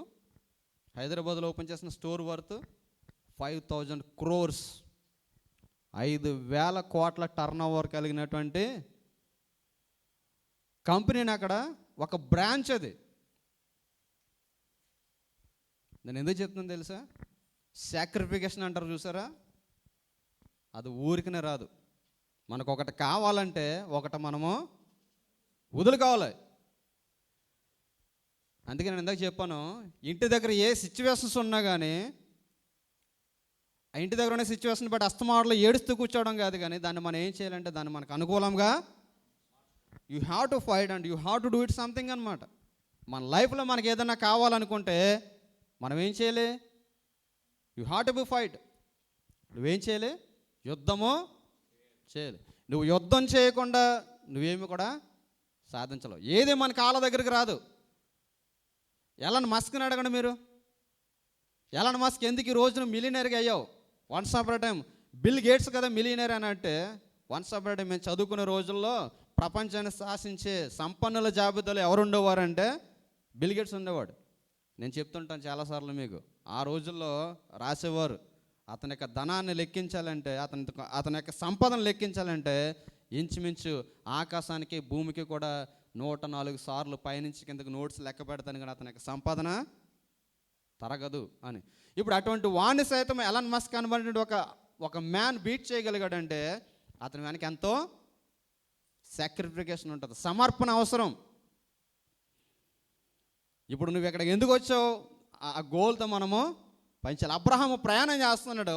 ప్రయాణం చేస్తున్నప్పుడు ఎన్నో అవకతవకలు వచ్చాయి, ఎన్నో పరిస్థితులు వచ్చాయి. అబ్రహాము తన తండ్రిని విడిచిపెట్టినప్పుడు తన తండ్రి చచ్చిపోయాడు, అయినా సరే దేవుడు వెళ్ళిపోమన్నాడు కదని చెప్పేసి మరలా అబ్రహాం వెనక్కి తిరిగి తన తండ్రిని విడిచిపెట్టాడు, కానీ దేవుని యొక్క వాగ్దానాన్ని దేవుడు విడిచిపెట్టలేదు. చూడండి, అబ్రహాం ఎంటైర్ ఫ్యామిలీ చనిపోతున్నా కానీ అబ్రహాము దేవుని యొక్క వాగ్దానాన్ని విడిచిపెట్టి వెళ్ళినవాడు. కానీ అబ్రహాం పిరికివాడు కాదనమాట. దేవుని పట్ల శ్రద్ధ కలిగిన వాడు, దేవుని పట్ల నిబద్ధత కలిగిన వాడు. ఈ అబ్రహాము ప్రయాణం చేసేటప్పుడు నాటినటువంటి వృక్షం ఏంటంటే, ఏం నాటాడు? పిచ్చల వృక్షం నాటాడు. పిచ్చల వృక్షం అనుకునేటువంటి క్యారెక్టర్ ఏంటి? మొట్టమొదటి క్యారెక్టర్ ఏంటి? సంవత్సరానికి ఎంత పెరుగుతుందంట? 1 అంగుళం పెరుగుతుంది. ఎన్ని సంవత్సరాలు పెరుగుతుంది ఇది? 400 సంవత్సరానికి ఒక వృక్షం అవుతుందట. ఎన్ని వందల సంవత్సరాలకి? 1, 2 కాదు, 400 సంవత్సరాలు అయితే ఒక వృక్షం అవుతుంది. ఇప్పుడు ఈ 400 సంవత్సరాల వరకు అబ్రహాం ఉంటాడు. అబ్రహాం ఎన్ని సంవత్సరాలు బ్రతికాడు? 130 సంవత్సరాలు బ్రతికాడు అబ్రహాం. ఈ అబ్రహాము బ్రతికిన దినాలన్నీ కూడా పోల్చుకుంటే ఇప్పుడు అబ్రహాం ఈ చెట్టు ఎందుకు నాటాడంటారు అసలు? మరి ఇప్పుడు అబ్రహాముకి ఈ యొక్క చెట్టు నాటేసరికి చూడండి, 21st చాప్టర్ మనం చూస్తే ఆ యొక్క 5వ వచనం మనం చూస్తే చూడండి, 5వ వచనం. అబ్రహాము కుమారుడైన అతడు 100 ఏండ్ల వాడు. ఎన్ని సంవత్సరాలు అప్పుడు చెట్టేశాడు? ఇది 100 సంవత్సరాలు అప్పుడు చెట్టు నాటాడట. ఇప్పుడు 100 సంవత్సరాలు చెట్టు నాటితే ఇప్పుడు ఎన్ని సంవత్సరాలు అబ్రహాం జీవించాడంటే ఆల్మోస్ట్ 130 years అనుకుందాం. 30 సంవత్సరాలు ఎన్ని అంగుళాలు ఎదుగుతుంది ఇప్పుడు? 30 సంవత్సరానికి 1 అంగుళం 30 అంగుళాలు. 30 అంగుళాలు అంటే ఎంతమంది సెంటీమీటర్స్లో? 70 సెంటి అంటే ఈ మైక్ నుంచి ఇది ఇంత అనమాట, ఇది ఇంత అనమాట, ఇక్కడ నుంచి ఇంత. ఎంత ఎదుగుతుంది? ఇంత చెట్టు ఎదుగుతుంది. దీనివల్ల అబ్రహాంకి ఏమైనా యూజ్ ఉందా? అసలు యూజ్ ఉందా? ఇప్పుడు అబ్రహాము ఈ యొక్క ప్రయాణంలో, అబ్రహాం యొక్క జీవిత ప్రయాణంలో ఎలా ప్రయాణం చేస్తూ వెళ్తున్నాడు. ప్రయాణం చేస్తూ వెళ్తుంటే ఈ చెట్టు నాటేసి అబ్రహాము తన ప్రయాణాన్ని తను కొనసాగిస్తున్నాడు. దేవుడు చెప్పినట్లుగా అబ్రహాము సంతానాన్ని ఆశీర్వదించాడు, అబ్రహాము సంతానాన్ని దీవించాడు. దేవుడు చెప్పినట్లుగా నీకు సంతానాన్ని ఇస్తానన్నాడు, సంతానాన్ని ఇచ్చాడు. అబ్రహాము ఇటు రీతిగా ప్రయాణం చేస్తూ కొనసాగింపు చేస్తూ వెళ్తున్నప్పుడు అక్కడ మనం చూస్తే అబ్రహాముకి చూడండి ఒకసారి 15వ అధ్యాయము ఆదికాండము 15వ అధ్యాయము 11వ వచనం ఒకసారి చదువుదాం. గ్రద్దలు ఆ కళేబరం మీద వాలినప్పుడు అబ్రహాము వాటిని తోలివేసెను. ప్రొద్దుగునుకుపోయినప్పుడు అబ్రహాముకు గాఢ నిద్ర పట్టెను. భయంకరమైన కటిక చీకటి అతని కమ్మగా ఆయన, నీ సంతతి వారు తమది కాని పరదేశమందు నివసించి ఆ దేశపు వారికి దాసులుగా నుందురు. వారు 400 ఏండ్లు వీరిని శ్రమ పెట్టుదురు. వీరు ఎవరికి దాసులవుదురో ఆ జనమునకు నేనే తీర్పు తీర్చుదును.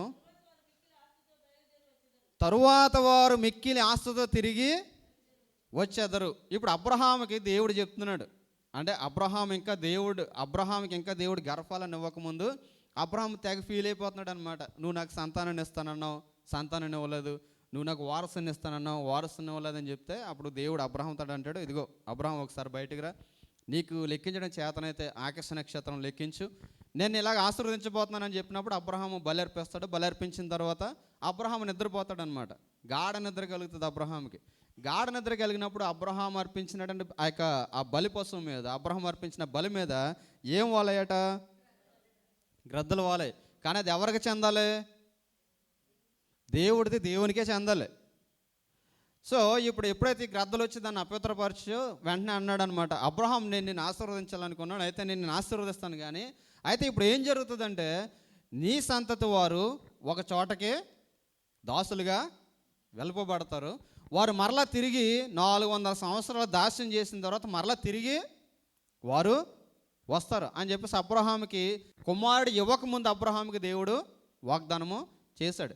ఇప్పుడు చూడండి, ఇప్పుడు ఈ యొక్క పిచ్చుల వృక్షం నాటేసరికి 800 సంవత్సరానికి ఎంత పెరుగుతుంది అన్నాను? అంగుళం పెరుగుతుంది. మహా ఎదగడానికి ఎంత సంవత్సరం పడుతుంది?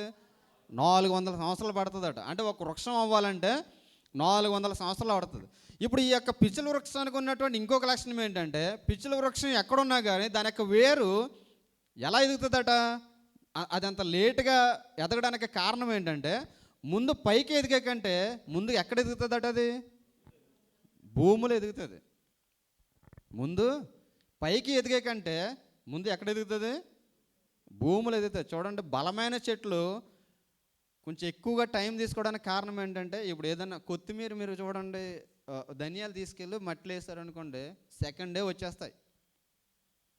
అదే ఏదైనా ఒక మొక్కకు సంబంధించింది నాటండి, టైం పడుతుంది. ఎందుకంటే ఆ వేరు లోపలికే వెళ్ళాలి కనుక.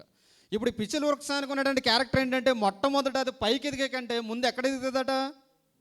భూములు. ఎందుకు భూములకు ఎదుగుతుందంటే, అది దాని వ్రేళ్లకు నీళ్లు తగిలే వరకు కూడా ముందు ఎక్కడికి ఎదుగుతుంది? అది దాని యొక్క వేరు క్రిందకే పెంచుకుంటూనే ఉంటుంది. ఇప్పుడు ఇక్కడ మన ప్రాంతాల్లో, గోదావరి ప్రాంతాల్లో మనం చూస్తే నీరు చాలా ఎక్కువ ఉంటుంది. మనం త్రవ్వినంటే నీరు వచ్చేస్తుంది. ఇప్పుడు ఈ యొక్క అనంతపురం, ఈ యొక్క హైదరాబాద్ లాంటి ప్రాంతాల్లో, ఈ యొక్క ప్రాంతాల్లో మనం చూసినప్పుడు ఒక బోరు బావి వేయడానికి చాలా ఖర్చు పెడతారు వాళ్ళు. కొన్ని వందల మీటర్లు వాళ్ళు గొయ్యి తీస్తారు. ఇప్పుడు మన ప్రాంతాల్లో ఎన్ని అడుగులు గొయ్యి తీస్తారు? బావి వేయించినప్పుడు ఏదైనా ఒక ట్యాప్ వేయించాలంటే ఎన్ని అడుగులు తీస్తారు? ఎవరికైనా ఐడియా ఉందా? ఎవరు బోర్ వేయించలేదా? మినిమం 30 ఫీట్ చేయాలి, మ్యాక్స్ 60 చేస్తారు. నేను ఇల్లు కట్టించినప్పుడు వేస్తున్నప్పుడు కూడా 60 ఫీట్ తీయాలన్నాడు. 20 వచ్చినప్పుడు మాకు వాటర్ వచ్చేస్తుంది. ఎందుకంటే అలా దాటితే గోదావరి కనుక. 30 ఫీట్కి వచ్చేసినా కానీ ఎండాకాలం మళ్ళా నీళ్లు బ్యాక్ అవుతాయి కాబట్టి 60 ఉంచుతామని చెప్పి 60 చేశాడు. అంటే ఒక నీరు వెట్టగలగాలంటే ఒక మొక్కకి మనకి చాలా ఈజీ. ఎందుకంటే అదంతా కూడా వాటర్ ఇష్యూ కనుక చాలా త్వరగా వస్తుంది. కానీ ఈ యొక్క ఎడారి ప్రాంతాల్లో ఒక మొక్కకు నీరు తగలాలంటే అది ఎంత క్రిందకు వెళ్తే ఆ మొక్క తన యొక్క వేరును స్థిరపరచుకోగలుగుతుంది. అంతేకాకుండా ఇప్పుడు మీరు చూడండి, వెంకటన్న దగ్గరికి వెళ్తున్నప్పుడు ఎవరైనా సరే మీరు రాసలకేమో ఈ యొక్క ఉమ్మల్ క్వేన్ దగ్గర నుంచి వెళ్తున్నప్పుడు ఆ ఎడారి ప్రాంతాల్లో ఉంటే పెద్ద పెద్ద చెట్లు ఉంటాయి. ఎవడు వాటర్ వేయడానికి అయినా సరే చాలా పచ్చగా ఉంటాయి. తుమ్మ చెట్లు కదా మాస్టర్, తుమ్మ చెట్ల కంటే ఆ చెట్లు కొంచెం డిఫరెంట్గా ఉంటాయి. చాలా పెద్దగా ఉంటాయి, చాలా పచ్చగా ఉంటాయి. ఎవడన్నా వాటికి వాటర్ వేస్తాడంటే వాటరు వేడు. దానికి కారణం ఏంటంటే వాటి వేరు ఎక్కడికి ఉందంటే చాలా లోతుగా ఉంది. చూడండి, అందుకే దావీదు అంటాడు మొట్టమొదటి కీర్తనలో, ఆకు వాడక తన కాలమందు ఫలమిచ్చి చెట్టు వలె. వాటి యొక్క వేరు ఎక్కడ ఉంటుందట? సారవంతమైన ప్రదేశంలో ఉంటుంది. చూడండి, కొన్ని చెట్లు తిన్నగా ఎదగవు. చాలాసార్లు మనకి ప్రయాణం చేస్తున్నప్పుడు తాడి చెట్లు కొన్ని ఎలా ఉంటాయి, అది ఎలా ఉంటుంది, చెట్టు ఎలా ఉంటుంది అంటే దాని వేరు ఎక్కడ ఉంటుంది? ఎక్కడో లోతుగా నాటుకుంటుంది. కానీ అది ఎదిగింది మాత్రం ఎలా ఎదుగుతుంది? వంకరగా ఎదుగుతుంది. ఈ యొక్క చెట్టు యొక్క వేరు చూస్తే చాలా క్రిందకి దిగుతుందట.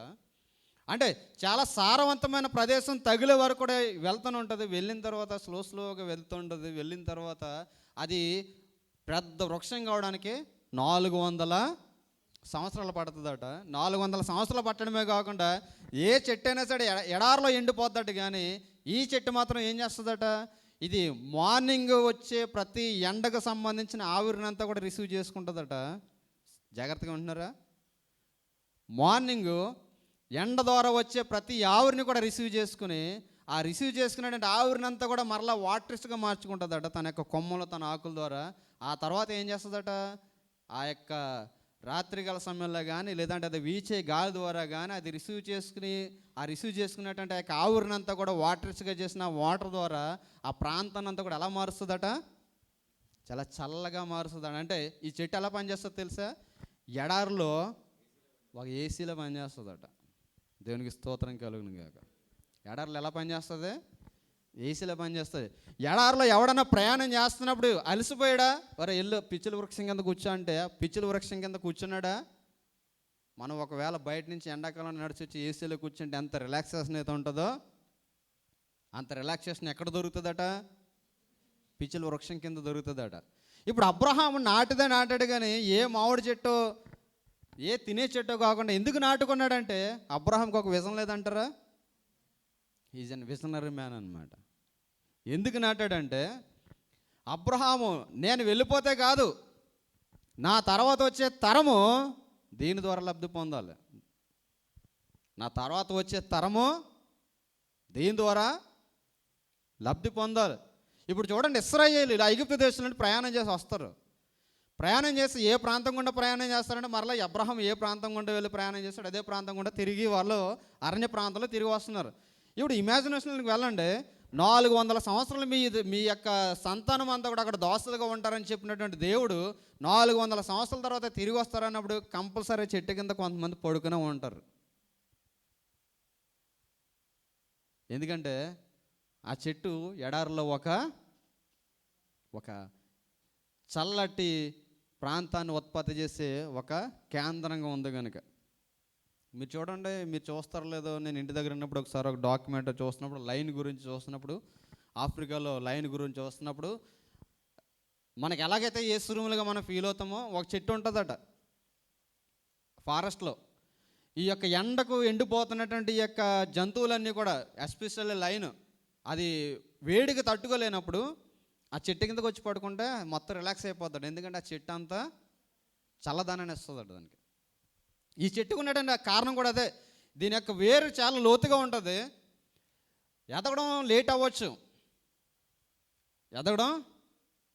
అవ్వచ్చు కానీ ఎదిగిన తర్వాత ఎలా ఉంటుందంటే దాని ప్రతీది కూడా పనికొచ్చే ప్రాంతంగానే ఉంటుంది. దేవునికి స్తోత్రం కలుగును గాక. ఎలా ఉంటుంది?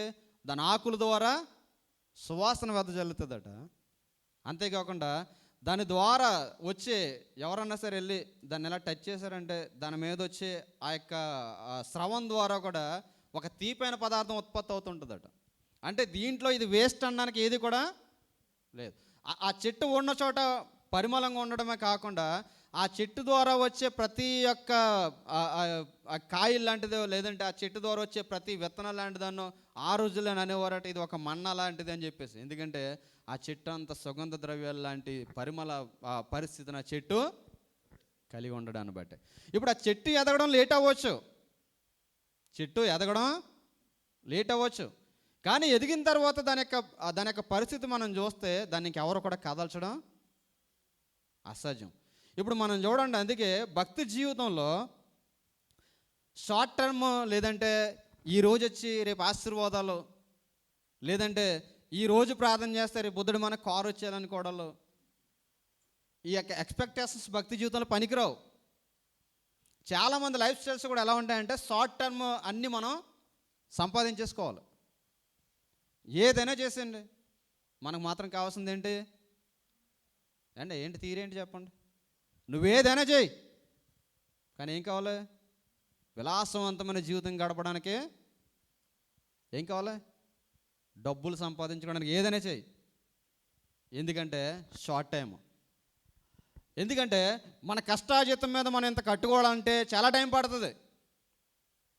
కానీ నీకు ఇష్టం వచ్చిన లైఫ్ నువ్వు జీవిస్తూ షార్ట్ టైంలో నువ్వు ఒక విస్తరించిన చెట్టు వల్ల ఉండొచ్చు. అందుకే దావీదు తన ఎక్స్పీరియన్స్లో అంటాడు, భక్తిహీనుడట ఎలా ఉంటాడట? విస్తరించిన చెట్టు వలె ఉంటాడట. భక్తిహీనుడు ఎలా ఉంటాడు? విస్తరించిన చెట్టు ఎలా ఉంటుంది? వెరీ షార్ట్ వేలు ఎదిగిపోద్దట. కొన్ని చెట్లు మనం చూసినట్లయితే చాలా తక్కువ పీరియడ్లో చాలా ఎదిగిపోతుంటాయి. కానీ ఏదన్నా గాలి వేసగా ఒకడు దారిని పోయి చూడగా మరలా అది నాకు కనబడకపోయినా అంటాడు. ఏమంటాడు? ఆ దారిని పోయి చూడగా మరలా అది నాకు కనబడకపోయాను. నువ్వు చాలా షార్ట్ టైంలో చాలా ఎదిగిన అనుభవం కలిగి ఉండొచ్చు. ఒకవేళ నీతిగా జీవిస్తున్నాను కదా, నేను దేవుని ఎందుకు భయభక్తులు కలిగి ఉంటున్నాను కదా, నా జీవితంలో డెవలప్మెంట్ లేదు, ఎన్ని సంవత్సరాలు చేసినా నా లైఫ్ ఎలాగుందని నువ్వు అనుకోవచ్చు. ఏం భయపడకు, దేవుని మీద నువ్వు స్థిర విశ్వాసం కలిగి ఉండు. నీ వేరు దేవుని యొక్క వాక్యం అనే వెలుగులో నాటుకుంటే చాలు. దేవుడు నిన్ను ఎప్పుడు ఎలా ఆశీర్వదించాలి అలాగూ ఒకవేళ నువ్వు ఇప్పుడు నీకు ఉపయోగకరంగా ఉండకపోవచ్చు, కానీ రాబోయే తరంలో రాబోయే తరానికి నువ్వు ఎలా ఉంటావో తెలుసా? ఆశీర్వాదకరంగా, దీవెనకరంగా దేవుడు నిన్ను మార్చడానికి సామర్థ్యం కలిగిన వాడు. అందుకే అబ్రహాం పిచ్చుల వృక్షాన్ని నాటాడట. పిచ్చుల వృక్షము ఆ రోజుల్లో ఆ పీరియడ్లో ఎందుకు పనికిరాదు, కానీ అబ్రహాం విజన్ ఏంటి తెలుసా? నేను కాకపోయినా నా తర్వాత వచ్చే జనరేషన్ దీని యొక్క ఫలం అనుభవించాలి, నీడను అనుభవించాలి. అంత విజనరీతో వర్క్ చేశాడు అబ్రహాం. అంత విజనరీతో వర్క్ చేసి దేవునితో అంత సత్సంబంధము కలిగిన వాడు. అందుకే అంటాను, ఒక మదర్గా, ఒక ఫాదర్గా నువ్వు నీ పిల్లలకి ఇవ్వాల్సింది పరసంబంధమైన ఆశీర్వాదాలు తీసుకొచ్చి ఒక తల్లిదండ్రిగా నువ్వు ఉండాలి. పరసంబంధమైన ఆశీర్వాదము తీసుకొచ్చే తల్లిదండ్రులుగా మనం ఉండాలి. అంతే తప్ప షార్ట్ కట్ వేసి మనం పిల్లలకు నేర్పించడానికి ఎంత మాత్రం కూడా. అబ్రహాం యొక్క లైఫ్ స్టైల్ నుంచి మనం నేర్చుకోవాల్సింది ఏంటంటే, అబ్రహాం అదే చూశాడు, అబ్రహాం అదే సాక్రిఫైస్ చేశాడు. అదేంటంటే, నేను రాబోయే నా తరానికి ఏమి ఇవ్వాలి? ఆశీర్వాదాన్ని వారసత్వపు హక్కుగా ఇవ్వాలి. మనం దేవునితో ఎటువంటి సత్సంబంధం మనం కలిగి ఉంటున్నాం, దేవునితో మనం ఎటువంటి అనుభవాన్ని మనము కలిగి ఉంటున్నాం, మన పేరెంట్స్గా మన పిల్లలకి ఎటువంటి ఆశీర్వాదాన్ని మనము తీసుకొని రాగలుగుతున్నాం, పిల్లల కొరకు మనం ఎలా ప్రార్థన చేసే తల్లులుగా మనం ఉండగలుగుతున్నాం అనే విషయాన్ని మనం ఎప్పటికప్పుడు పరిశీలన చేస్తూ ఉండాలి. ఒకసారి పాచేజోను. అబ్రహాము ఎంత విజనరీ లేకపోతే, ఎంత విజన్తో పనిచేయకపోతే తన బిడ్డలను ఆశీర్వాదాలకు కారకులుగా చేయాలనుకుంటాడు అబ్రహాము. ఇప్పుడు ఇక్కడికి ఎందుకు వచ్చాం మనం అంతా కూడా? ఇంటి దగ్గర నుంచి ఈ దేశానికి ఎందుకు వచ్చామంటే, మన పిల్లల్ని కష్టపడి చదివించి పోషించండి. అందుకే 100 సార్లు చెప్తాను నేను, మీకు ఫీల్ అయినా పర్లేదు, ఏమైనా పర్లేదు, అలా ఫోన్ లేకుండా నేను ఎన్నిసార్లు చెప్తున్నాను మీకు? ప్రతి మెసేజ్లో చెప్తుంటాను.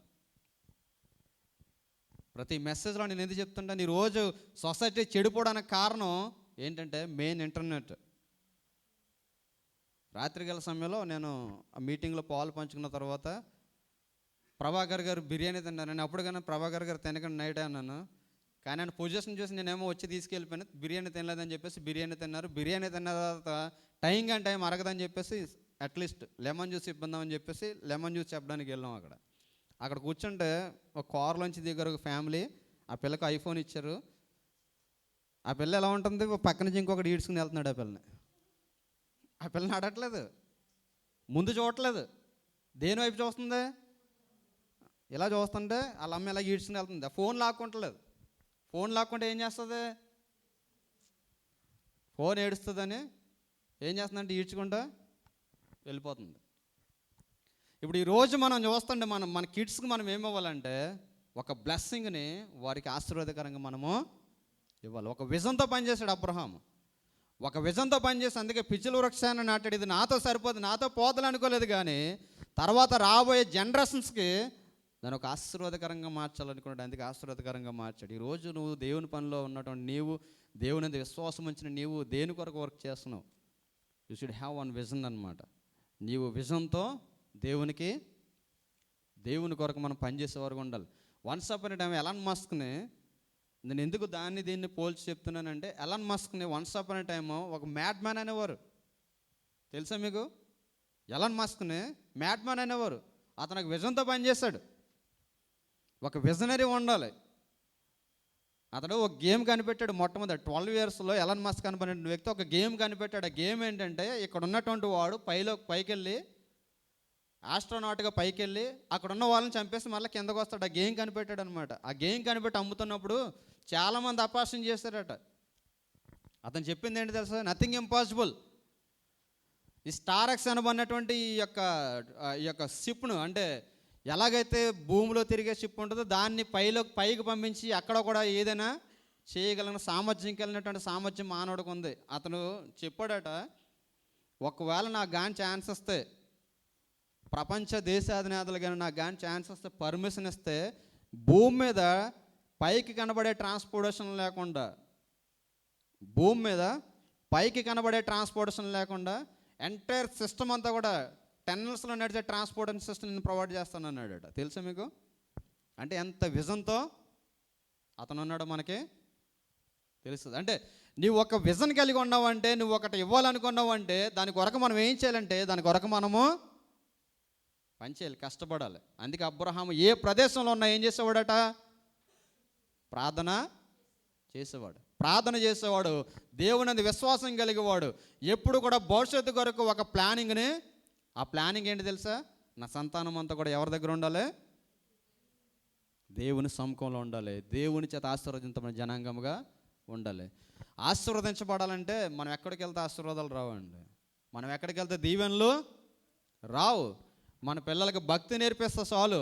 నేను చాలాసార్లు అంటాను, బయట ఉన్నవాడు ఒక 2 కోట్ల ఆస్తి కలిగిన వాడైనా వాడు ఇంకా అన్సాటిస్ఫాక్షన్గానే ఉంటాడు. కానీ దేవుణ్ణి కలిగిన వాడు జేబులో 2 రూపాయలు ఎలా ఉంటాడు తెలుసా? 2 కోట్లు కలిగిన వాడు ఉంటాడు. దేవునికి స్తోత్రం కలుగునుగా. మన దగ్గర ఏమీ లేకపోవచ్చు, కానీ దేవుణ్ణి కలిగిన మనం ఎప్పుడు కూడా ఎలా ఉంటాం తెలుసా? ఇప్పుడు లాస్ట్ వీక్ నా కారు ప్రాబ్లం అయింది. నేను గ్యారేజ్లో ఇచ్చాను. నా భయం ఏంటంటే సండేకి పోకపోతే మొత్తం డిస్టర్బ్ అవుతుంది, అనవసరంగా మాస్టర్ మళ్ళీ డిస్టర్బ్ అవుతారని చెప్పేసి నేను ఆ కారు తీసుకెళ్ళి ఇచ్చినప్పుడు అక్కడ నాకు ఎలా వెళ్ళాలి ఏంటి అన్నది మీకు తెలియదులే. అక్కడ ఆ సిచ్యువేషన్ అంతా కూడా వేరుగా ఉంటుంది.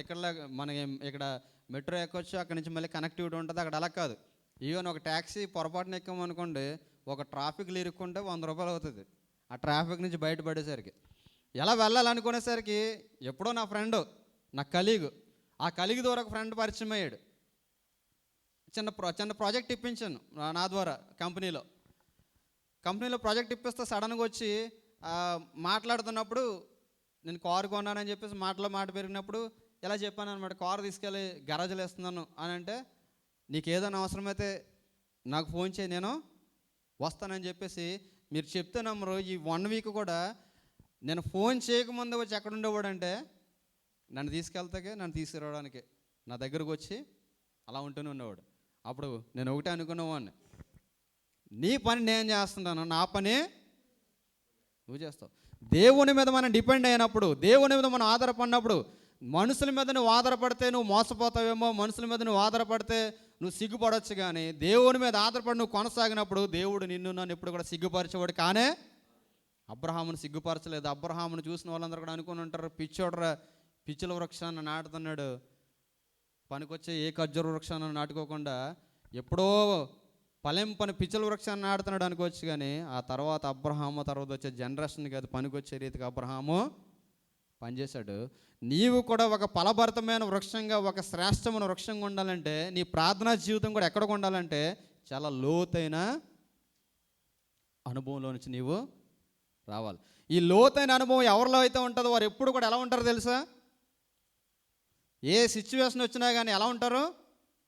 కదలక నిత్యము నిలుచు సియోను కొండవలు ఉంటారు. అందుకే చూడండి, భక్తి జీవితంలో శ్రమల్లో ఎవరు తట్టుకోగలుగుతారంటే లోతైన ప్రార్థన అనుభవం కలిగిన వారు. భక్తి జీవితంలో శోధనలు ఎవరు తట్టుకోగలరంటే లోతైన ప్రార్థన అనుభవం కలిగిన వారు.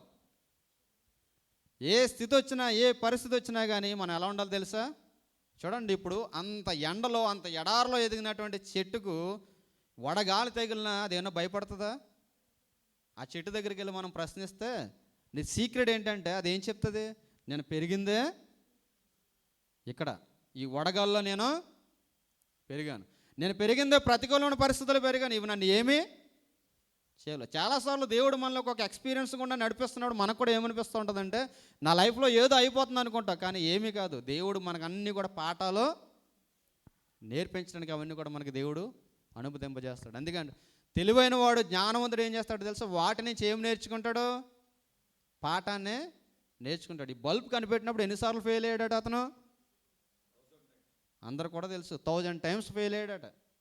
నాకు ఎందుకని విడిచిపెట్టేశాడా అలవా ఎడిసిన? ఆ 99 సార్లు కూడా ఏదో ఒకటి మరలా క్రొత్తదే కనుక్కోండి. ఇప్పుడు ఈ ప్రపంచంలో వచ్చిన ఏ బల్బ్ అయినా సరే ఎవరి కృషి ద్వారా వచ్చిందంటే, ఎవరు కృషి చేశారు? Thomas always. ఒక్కడ కృషి చేయకపోతే ఈరోజు మనకు వచ్చిన ఈ మైక్రోసాఫ్ట్ అనుకున్న బిల్ గేట్స్ అనబడిన ఆయన ఈ యొక్క విండోస్ అనబడిన అనేది ప్రపంచానికి పరిచయం చేయకపోతే, అతను సాక్రిఫికేషన్ చేయకపోతే ఈరోజు ఇది వచ్చినా మనకంటే లేదు. ప్రతి వాళ్ళు కూడా అప్రిషియేట్గా ఫీల్ అయ్యే ఐఫోన్, మెకింతోష్ అనబడినటువంటి సాఫ్ట్వేర్ను స్టీవ్ జాబ్స్ కనిపెట్టకపోతే ఎన్ని నిద్రలేని రాత్రులు గడిపడి స్టీవ్ జాబ్స్ అంటే ఎవరికైనా తెలుసా ఐఫోన్? ఇది తెలియదు మనకి. ఐఫోన్ వాడేవాడికి ఐఫోన్ వైఫై అంటే అర్థం తెలియదు మన వాళ్ళకి. వైఫై అంటే అర్థం తెలియదు, ఇంటర్నెట్ వాడడం మనకే తెలుసు. ఐఫోన్ అదే అంటున్నాను, ఇప్పుడు యూజ్ చేయడం చాలా ఈజీ, కానీ దాన్ని కనిపెట్టడానికి వాళ్ళ సాక్రిఫికేషన్ చాలా ఉంటుంది దాని వెనక. ఐఫోన్ కనిపెట్టడానికి, ఐఫోన్ ప్రపంచంలో ఒక ప్రత్యేకమైన బ్రాండ్గా నిలబెట్టడానికి స్టీవ్ జాబ్స్ తన జీవితాన్ని ఇచ్చేశాడు. స్టీవ్ జాబ్స్ నిద్రలేని రాత్రులు గడిపాడు. అందుకంటాడు అతను చనిపోయే దినాల్లో ఇచ్చిన స్టేట్మెంట్ ఏంటి తెలుసు, నేను నా జీవితంలో ప్రధానమైనవి చాలా కోల్పోయాను, అందులో శ్రేష్టమైనది ఏంటంటే 1 నా కుటుంబం, 2 ఆరోగ్యం. నేను ఈ యొక్క కొత్త టెక్నాలజీని ప్రపంచానికి అందించాలని ఈ ఉద్దేశంలో నన్ను నేను త్యాగం చేసుకుని, నన్ను నేను వేయపరుచుకుని నా ఆరోగ్యాన్ని నేను మర్చిపోయాను. అతనికి వచ్చింది ఒక క్యాన్సర్ అనమాట, దాన్ని గుర్తించలేకపోయారు. ఆ తర్వాత నేను ఎంతో సమయాన్ని నా కుటుంబంతో వెచ్చించాలి, కానీ ప్రపంచానికి ఏదైనా ఒక నూతనమైన వస్తువు అందించాలని ఒక ఉద్దేశం చేత నేను ఏం చేశానంటే నా కుటుంబాన్ని నేను నిర్లక్ష్యము, వారి ప్రేమానురాగాలు కోల్పోయాను. ఈ 2 నేను కోల్పోయాను. అంటే ఆ వ్యక్తి ఆ సాక్రిఫికేషన్ చేశాడు కాబట్టి ఈరోజు ప్రతి ఓరి చేతిలో ప్రౌడ్గా ఫీల్ అయ్యే ఒక ఫోన్ ఏముంటుంది, యాపిల్ అనమాట బ్రాండ్ ఈరోజు కూడా సజీవంగా ఉంది. యాపిల్ బ్రాండ్ చెప్పినట్టే ప్రతి ఓడి కూడా గుర్తొచ్చే పేరు ఏంటి తెలుసా? స్టీవ్ జాబ్స్ అనే పేరు గుర్తొస్తూ ఉంటుంది.